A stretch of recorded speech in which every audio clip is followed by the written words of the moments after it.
बहू ने खोले संस्कारी सास के अजीबोगरीब शौक।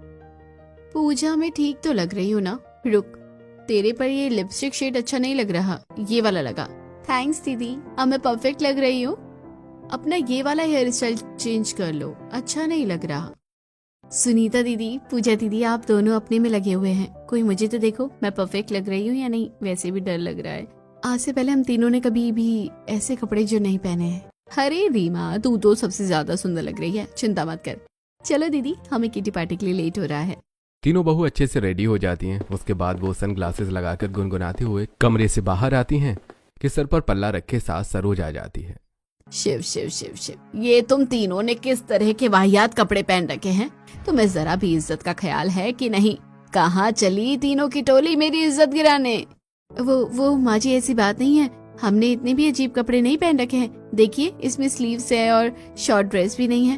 वो हमारे फ्रेंड्स ने हमें किटी पार्टी में बुलाया है, तो हम बस वहीं जा रहे थे, वहाँ का थीम ऐसा ही है। माँ जी, ये सब नॉर्मल है, आप चिंता मत कीजिए, किसी को पता नहीं चलेगा। हम कैब में बैठकर जाएंगे और जल्दी आ जाएंगे।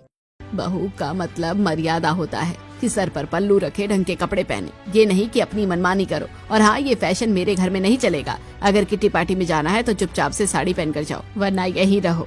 ठीक है माँ जी, हम अभी कपड़े चेंज करके आते हैं। सरोज वहाँ से चली जाती है। तीनों बहू साड़ी पहनकर किटी पार्टी में पहुँचती हैं। ये देखकर उनकी सहेलियाँ उन पर हंसती हैं। अरे पूजा, सुनीता, रीमा, ये तुम तीनों क्या पहन कर आई हो? तुम्हें पता नहीं था क्या कि मेरी किटी पार्टी की थीम ड्रेस क्या है? देखो, हम सब ने वही पहन रखा है। सच में तुम तीनों बहुत अजीब लग रही हो। बट वेट, तुम तीनों ने तो हमारे साथ वेस्टर्न ड्रेस की शॉपिंग की थी ना, तो साड़ी लपेट कर क्यों आई हो? अब बोलो भी कुछ और, लेट भी आई हो। अरे यार, क्या बताऊं तुझे, हम तीनों की बुढ़िया सास है ना, इतनी ज्यादा संस्कारी है कि उस ड्रेस में देखकर भी हम तीनों को मना कर दिया, इसलिए हम यही पहन कर आ गए हैं। अगर साड़ी चेंज नहीं करते तो यहाँ पर भी नहीं आ पाते। अगर तुम्हें ड्रेस की दिक्कत हो रही है तो कोई बात नहीं, हमारे पास एक्स्ट्रा ड्रेसेस हैं, वो ले लो, कम से कम पार्टी में फोटोग्राफ्स तो अच्छी आएंगी। अरे नहीं यार, हमें ड्रेस नहीं पहननी, पार्टी खत्म होने के बाद फिर से हमें साड़ी लटकानी पड़ेगी और तामझाम होगा, ऐसे ही रहने देते हैं यार टाइम वेस्ट और ना करते हुए पार्टी शुरू करें। Why not? ये लो अपनी ड्रिंक्स, सैलेड, स्नैक्स और अब कार्ड्स बटेंगे। इसके बाद किटी पार्टी में सारी लेडीज कार्ड्स गेम खेलती हैं, फिर थोड़ा स्नैक्स करके गॉसिप, फिर डांस करती हैं। अरे चमक चलो छैल छबीली, कहते हैं मुझको रस रसीली, बच के तू रहना दिलदार सजना, महंगा पड़ेगा तुझको प्यार सजना, बजा रे जरा बैंड बाजा। क्या बात है, पति की याद आ रही है क्या पूजा? अरे नहीं, किटी पार्टी में चटपटे गाने भी तो होने चाहिए। ओह माय गॉड, घड़ी में 7 बजने वाले हैं, हमें तो घर जल्दी पहुंचना था। पूजा, रीमा, जल्दी चलो, शाम को पूजा भी करनी है और डिनर भी तैयार करना है। हाँ दीदी, चलते हैं। फिर तीनों बहुएं घर आ जाती हैं, जहाँ सास उनसे पहले आरती की थाली लिए पूजा कर रही थी।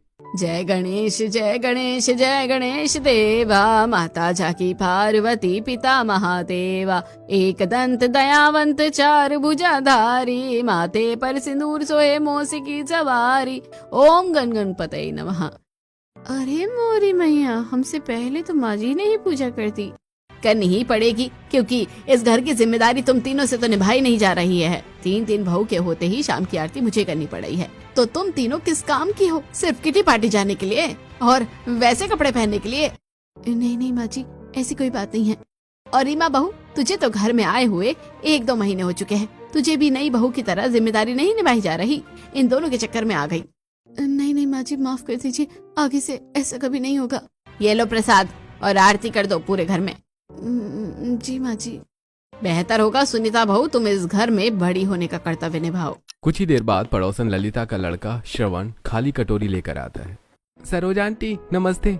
क्या है ना, माँ 2-3 दिन के लिए मौसी की बेटी की शादी में गई हैं। घर पर चीनी नहीं है और पैसे भी कम है मेरे पास, आप चीनी दे दोगे? ये भी बेटा कोई पूछने की बात है, मैं अभी लेकर आती हूँ। तभी कारपेट से सरोज का पैर फिसल जाता है और श्रवण उसे पकड़ लेता है।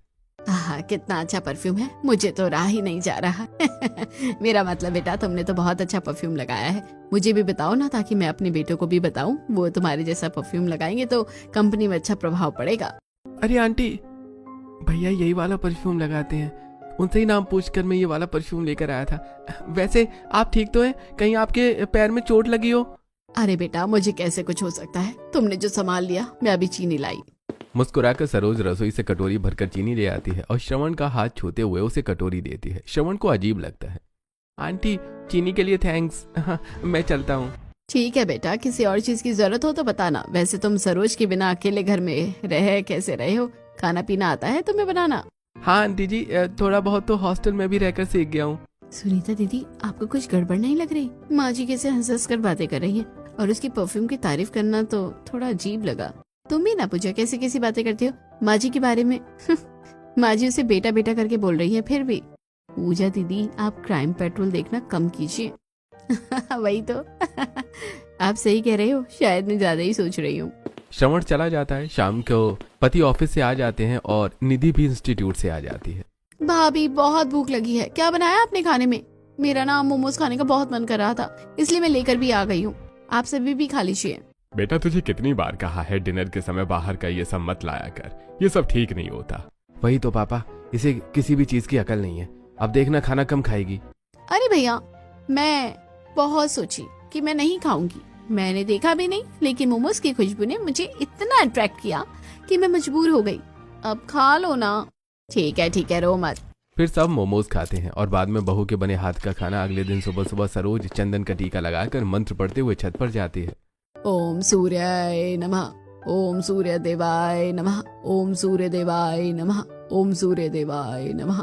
फिर छत पर पहुंचकर सूर्य देव को अर्घ देती है। इतने में उसकी नजर सामने वाली छत पर खड़े श्रवण पर जाती है, जो शर्टलेस होकर डंबल उठा रहा था और बैकग्राउंड में गाना बज रहा था।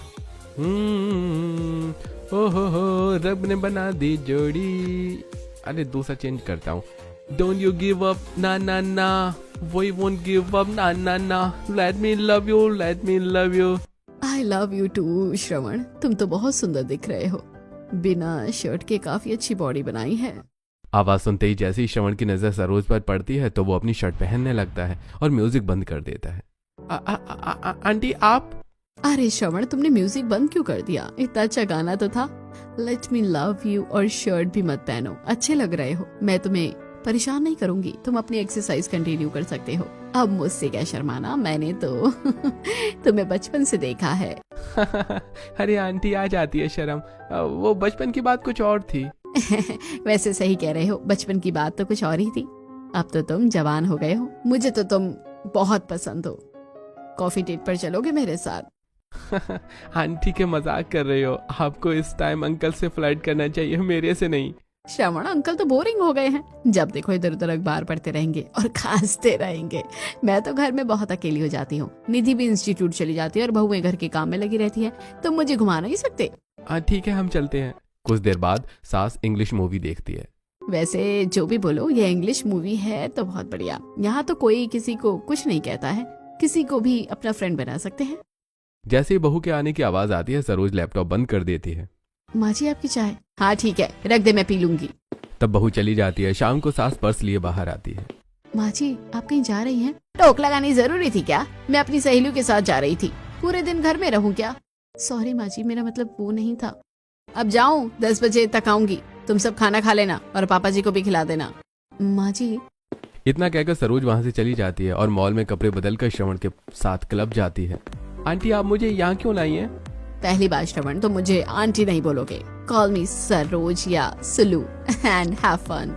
ओके सुलू, वैसे आप मेकअप करके इन कपड़ों में बहुत ज्यादा अच्छी लग रही हैं। मैं तो सोच भी नहीं सकता कि आप संस्कारी से ऐसे कपड़े में भी आ सकती हैं। अरे श्रवण, ये सब करने का शौक मुझे बहुत टाइम से था, बस मौका नहीं मिल रहा था।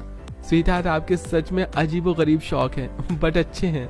फिर सरोज अधेड़ उम्र के लड़के के साथ क्लब में एंजॉय करती है और घर चली जाती है। रात को श्रवण को मैसेज करती है। अच्छा हुआ शगुन ने तुमसे टाइम पर नंबर ले लिया, लेकिन हम दोनों की घूमने वाली बात किसी को मत बताना। अरे डार्लिंग, तुम चिंता मत करो, किसी को कुछ पता नहीं चलेगा। तुम्हें मेरे साथ हैंग आउट करने में मजा तो आया ना? आगे भी करेंगे? ऑफ कोर्स करूंगा स्वीटहार्ट, सच बता रहा हूँ। आजकल की गर्ल्स बहुत जिद्दी होती हैं, बट तुम स्वीट हो, तुम्हारे साथ अच्छा लगा घूमना। तब मुकेश जाग कर, अरे तुमने लाइट्स ऑफ क्यों नहीं किया? अभी तक सो जाओ। जी सो रही हूँ। सरोज श्रवण को गुड नाइट का मैसेज कर देती है। अगले दिन वो घर से संस्कारी बनकर अपने भजन मंडली के लिए निकलती है। माँ जी आपकी शाम की चाय, आप कहीं जा रही हैं? देखो बहू, महाशिवरात्रि आने वाली है, इस वजह से कीर्तन रोज होंगे तो मैं रोज ही जाऊंगी। बहुत ज्यादा भगवान के प्रति आस्था आ गई है तुमने। अब हमको भी ले चलो, मैं भी तो घर पर बोर हो रहा हूँ। अरे आप अपने दोस्तों के साथ जाइए ना, मेरी सहेलियों में घुसने की कोशिश मत कीजिए। माँ जी हम तीनों भी घर पर बोर हो जाती हैं।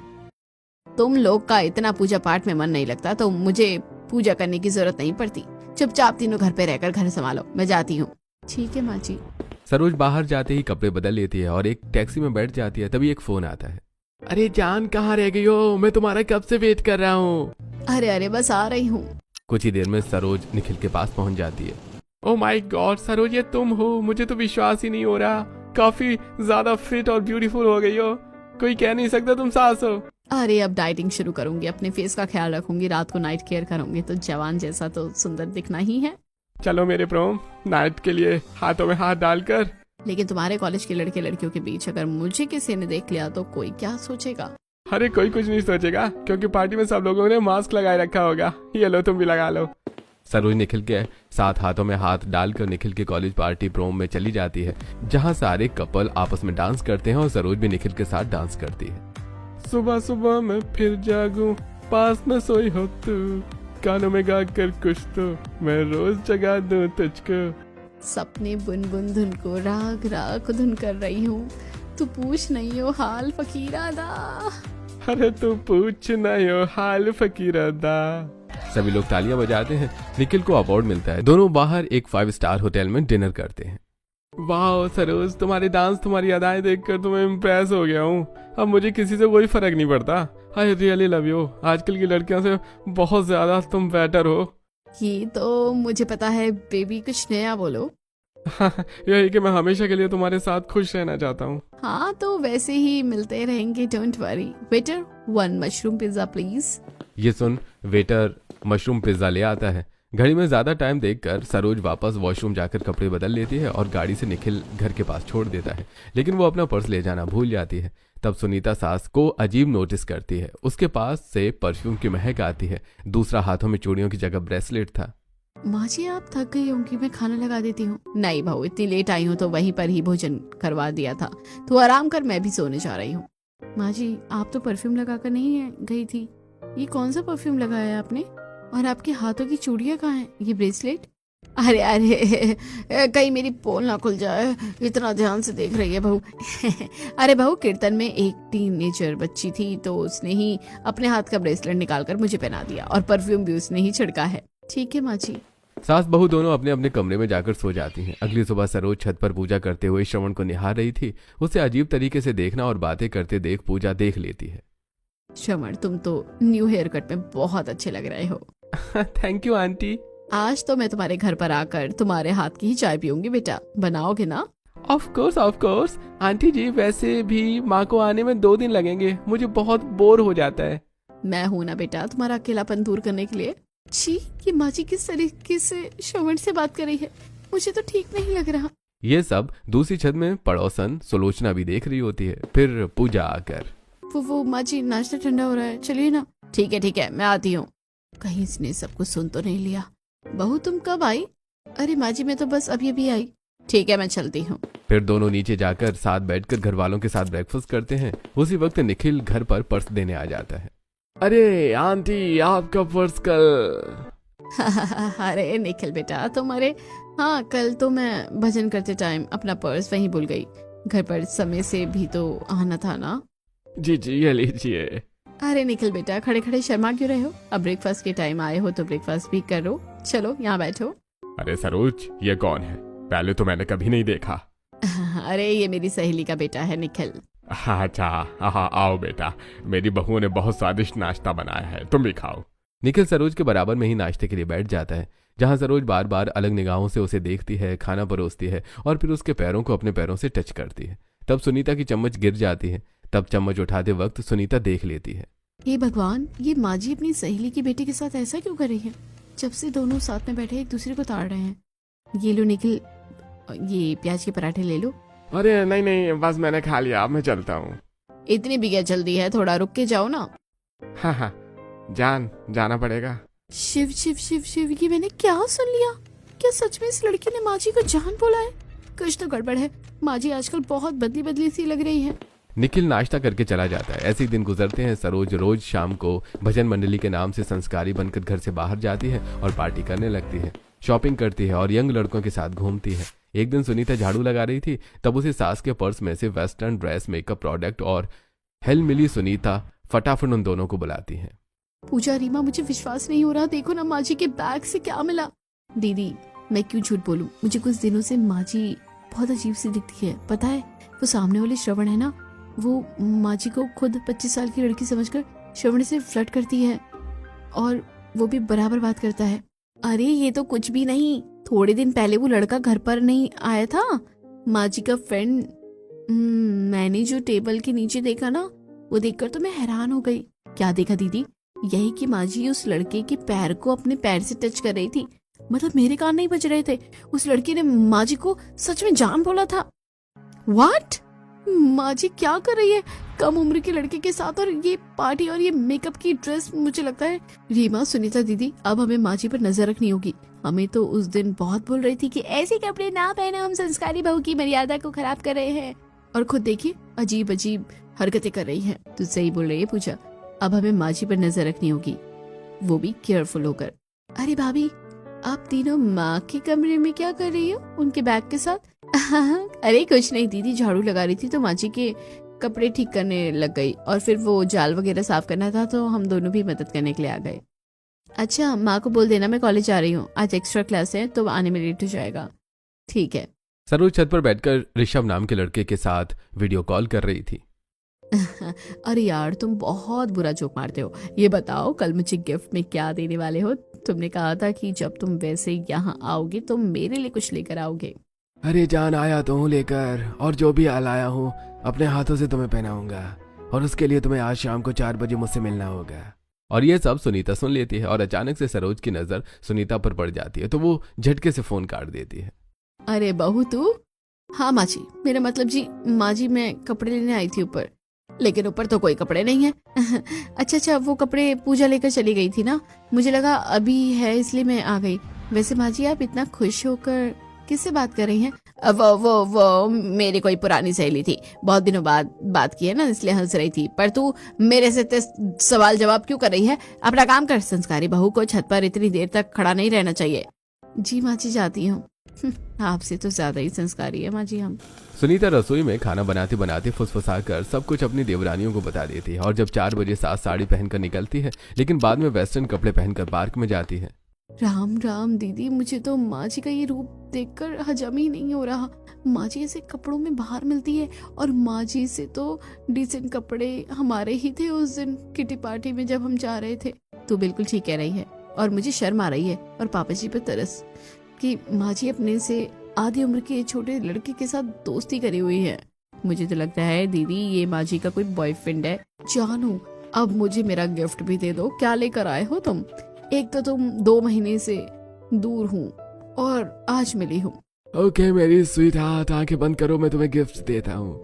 सरोज आंखें बंद कर लेती है और ऋषभ उसे गले में डायमंड नेकलेस पहनाता है। ओह माय गॉड, तुम मेरे लिए डायमंड नेकलेस लाए हो। आई लव यू बेबी। तुम्हारे लिए कुछ भी जान, कोई तुम्हें देखकर तुम्हारी असली उम्र नहीं बता सकता। तुम आजकल की लड़कियों से ज्यादा सुंदर दिखती हो, इसलिए तो तुम्हारे लिए ऐसा नेकलेस लेकर आया हूँ। सरोज खुशी के मारे उसे गले से लगा लेती है और तीनों बहुएं उसकी वीडियो बना देती हैं। हमने माँ जी की वीडियो बनाकर गलत तो नहीं किया? अरे तू घबरा क्यों रही है? घबराना तो माँ जी को चाहिए जो इस उम्र में ये वो सब कर रही है। पापा जी के बारे में बिल्कुल भी नहीं सोच रही, कम उम्र के लड़के के साथ चिपक भी रही है। मुझे लगता है अब हमें यहाँ से चलना चाहिए।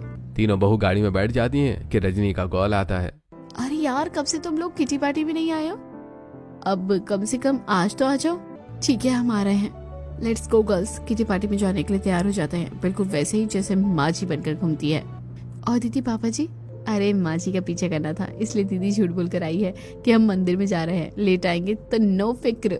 फिर तीनों बहू मॉल जाकर शॉर्ट ड्रेसेस खरीद कर पहन लेती हैं और अच्छा सा मेकअप करके किटी पार्टी पहुंच जाती हैं, जहां उसकी सहेलियां तीनों को देखकर हैरान हो जाती हैं। ओह एमजी, ये तुम तीनों ही हो ना? मुझे तो विश्वास ही नहीं हो रहा। पिछली बार तो बहन जी बनकर आई थी साड़ी में, और अब ऐसा क्या हो गया जो साड़ी नहीं पहनी? अरे तुझे क्या बताए, ये सब माँ जी की वजह से हुआ है। माँ जी अगर... सुनीता रीमा का हाथ पकड़कर, रीमा, माँ जी ने जो भी किया है हम उनकी इज्जत तो नहीं उछाल सकते ना। हम ऐसे कपड़े पहन कर आ गए हैं ना, ये बहुत है। अरे बताओ ना, तुम्हारी सास तो तुम्हें ऐसे कपड़े पहने नहीं देती, तो फिर आज कैसे आ गए? अरे माँ जी से पूछकर ही पहन कर आए हैं। ये छोड़ो, पार्टी करो ना। तब किटी पार्टी में सारी गर्ल्स ट्रूथ और डेयर खेलती हैं और गॉसिप करने के बाद डिस्को लाइट ऑन करके डांस करती हैं। एक सौदा रात का, एक कौड़ी चांद की, चाहे तो चुम ले तू कौड़ी चांद के, तू हल्के हल्के खेना दरिया ना छलके, ये लो फ्रूट बियर पियो। उफ, इसी की तो जरूरत थी। तब तीनों बोतल लेकर पीती हैं और सिर पर रखकर नाचने लगती हैं। टाइम होते ही कपड़े बदलकर संस्कारी बहू की तरह वो भी घर में आ जाती है और डिनर बनाकर परोसती है। सुनीता, रीमा, पूजा, कौन से भजन कीर्तन में गई थी तुम? अरे मेरी फ्रेंड के घर में माता रानी का कीर्तन था ना, तो वहीं गए थे हम तीनों। अरे वाह, वैसे ये मटर पनीर बहुत अच्छी बनाई है। कल सुनीता जलेबी रबड़ी बना देना, बाहर की नहीं खाना चाहता मैं। जी ठीक है। दिन गुजरते हैं संस्कारी बनने का ढोंग करते हुए। सुबह शाम पूजा पाठ करती हैं। सुबह सूर्यदेव को जल चढ़ाने के चक्कर में श्रवण को जिम करता हुआ देखती है और खड़े रहकर काफी देरों से मीठी मीठी बातें करती है। जब ये सब श्रवण की माँ देखने लगती है तो एक दिन वो बहुओं से कहती है, सुनीता, पूजा, रीमा, आखिर तुम्हारी सास मेरे बेटे से इतने घंटों तक बातें क्यों करती रहती है? देखो, मुझे ये सब बिल्कुल भी पसंद नहीं है। अपनी सास को थोड़ा समझा दो। और कल परसों तो मैंने उसे छोटे कपड़ों में जाते हुए देखा था। मैं जब तक दोबारा देखती वो वहाँ से उछल हो चुकी थी। आंटी जी, आपको गलतफहमी हुई होगी। मुझे कोई गलतफहमी नहीं हुई है। ठीक है आंटी जी, हम माँ जी से बात करते हैं। तब तीनों बहू सरोज के पास जाती हैं, लेकिन वो कमरे में नहीं होती क्योंकि सरोज मेकअप करके सिर पर पल्लू रख निखिल के कॉलेज के बाहर पहुंच जाती है और टपरी पर उसके साथ बैठकर चाय पीती है। तुम्हें बताया सरोज, मेरे दोस्त भी मुझसे चिढ़ने लग गए हैं क्योंकि इतनी हसीन दिलरुबा मेरी गर्लफ्रेंड जो है। हाँ ये तो है, पर तुम भी तो हैंडसम हो। वो क्या बोलते हैं, हैंडसम हंग। आजकल के लड़के तो बस मोबाइल में लगे रहते हैं। तुम कम से कम बात तो करते हो। आप जैसी समझदार औरत से बात करने का मजा ही अलग है। पता है निखिल, तुम्हें घर में सब लोग मुझे माँ की नजर से देखते हैं, लेकिन कोई मेरी असली सरोज वाली पर्सनालिटी को नहीं समझता। बट तुमने मुझे समझा। इतने में पड़ोसन उधर से गुजरती है और रुक कर देखती है। सरोज फौरन दूरी बना लेती है। अरे बच्चों, तुम अपने एग्जाम में अच्छे से पास होना। आखिर तुम भी मेरी सहेली के बेटी हो, मोटिवेट तो करना चाहिए। जी जी बिल्कुल। अच्छा, अपनी माँ को मेरा मैसेज दे देना कि वो सोमवार को कीर्तन में आए। और बेटा, मैंने पैसे दे दिए हैं, अब तुम जाओ। जी आंटी। इतने पर ललित को फिर से शक हो जाता है और वो तीनों बहुओं से चुगली कर देती है। यह सुनकर तीनों बहू शर्मिंदा हो जाती हैं। बस बस, बहुत हो गया माँ जी। इस तरह हमारी इज्जत नीलाम नहीं कर सकती। हमें तो शुरुआत से बहुत संस्कारी होने और मर्यादा में रहने का माँ जी झूठा पाठ पढ़ा रही थी, लेकिन अब जो खुद कर रही हैं उसका क्या? कल तक ये बात पापा जी और उनके कानों तक आ गई तो हम तो कहीं के नहीं रहेंगे। मुझे लगता है पूजा, अब हमें फेस टू फेस बात कर लेनी चाहिए माँ जी से। उन्हें रोकना होगा क्योंकि हम अपनी आंखों से उन्हें देख चुके हैं और अब पड़ोसी लोगों ने भी उन्हें देख लिया है। सरोज जैसे ही घर आती है, अरे तुम दोनों यहाँ क्या कर रही हो? ये छोड़िए माँ जी, आप बताओ आप क्या कर रही हो? आपको पता है बाहर ललिता आंटी ने आपको एक लड़के के साथ मीठी मीठी बातें करते हुए देखा था और वो हमें टोक रही थी, आप ऐसा क्यों करती है? क्या बस इतनी सी बात? अरे मैं तो श्रवण को अपने बेटे जैसा समझती हूँ, उससे थोड़ी बातें क्या कर लेती हूँ तो वो गलत समझ रही है। मैं तो उसको आशीर्वाद भी देती हूँ। माँ जी, भोली बनने का नाटक मत कीजिए। हमें सब पता है आप कम उम्र के लड़कों से बात करती हो। बाहू मैं अपने बेटे की उम्र के लड़कों से बात करती हूँ, इसका मतलब ये तो नहीं कि मेरे बारे में सब कुछ उल्टा ही बोलोगे। मेरे सामने से हटो, मैं थक गई हूँ और तुम्हें पता है ना कि मैं कितनी संस्कारी हूँ, फिर भी तुम ऐसी बातें कर रही हो। इतना कहकर सरोज अपने कमरे में चली जाती है। दीदी, माँ जी को समझा कर देख लिया, लेकिन वो तो हर बात से पलट रही है। दीदी, अब वक्त आ गया है कि माँ जी का राज सबके सामने खुले और वो सब करना छोड़ दे, क्योंकि इसमें पापा जी की बहुत इंसल्ट होगी। हाँ, और सच्चाई सामने लाने के लिए रीमा, हमें तुम्हारे भाई की जरूरत पड़ेगी। तुम अंकुर को बोलो कि माँ जी से बात करे और जब माँ जी इससे भी बात करने लगेगी तो घर वालों के सामने खुद सच्चाई आ जाएगी। तब रीमा अपने कजन ब्रदर अंकुर को फोन करती है और सास का सोशल मीडिया हैंडल देकर उसे फ्लर्ट करने के लिए कहती है। अंकुर करता है और 3-4 दिनों में ही सरोज उस पर भरोसा करके उससे मिलने लगती है। सरोज अभी बात नहीं आ रही थी। बहू के समझाने पर तो वो अगले दिन घर में फंक्शन जैसा माहौल बना देती है, जहाँ घर के सभी लोग थे। सभी ने सुंदर कपड़े पहने हुए थे। अरे बहू, अचानक से तुमने ये घर में प्रोग्राम क्यों रख दिया? वो क्या है ना पापा जी, बहुत समय से हम सब ने कोई पारिवारिक कार्यक्रम नहीं किया, तो बस एक छोटा सा मंच तैयार किया है जहाँ सब जीवन के संस्कार के बारे में बताएंगे। बहुत यूनिक आइडिया है भाभी। अच्छा है, बच्चों को कुछ तो सीख मिलेगी। तो आइए ना माँ जी, आपसे ही शुरुआत करते हैं। हाँ क्यों नहीं। तो आप सबसे मैं कहना ये चाहूंगी कि औरत की सबसे बड़ी ताकत उसकी मर्यादा है। अगर वो संस्कारों में रहे तभी घर की इज्जत बनी रहती है। तभी दरवाजा खुलता है और अंकुर अंदर आ जाता है। चलो चलो जल्दी चलो, यहाँ से मेरे माँ बाप मुझे इस शहर से दूसरे शहर भेजना चाहते हैं और मैं तुम्हारे बिना कैसे रह सकता हूँ। सुलू चलो, हम आज अपना रिश्ता पक्का कर लेते हैं। तुमने ही तो कहा था कि तुम हमारे रिश्ते के बारे में अपने घर वालों को बताओगी। कौन हो तुम और यहाँ अंदर कैसे आए? मैं तुम्हें नहीं जानती। अरे सुलू, तुम मुझे ऐसे नहीं तड़पा सकती। तुम मुझे पहचानने से इनकार क्यों कर रही हो?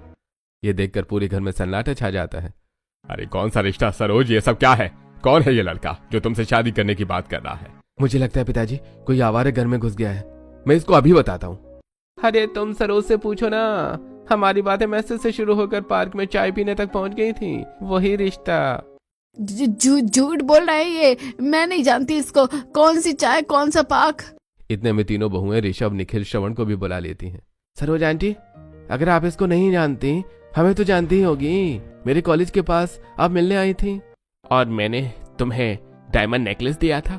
और आंटी, आपकी कहने से मैं बहक भी गया। मेरी माँ ने मुझे बहुत डांटा। मेरे साथ तो आप रात भर चैटिंग करती थी ना। नहीं नहीं नहीं, ये सच नहीं हो सकता।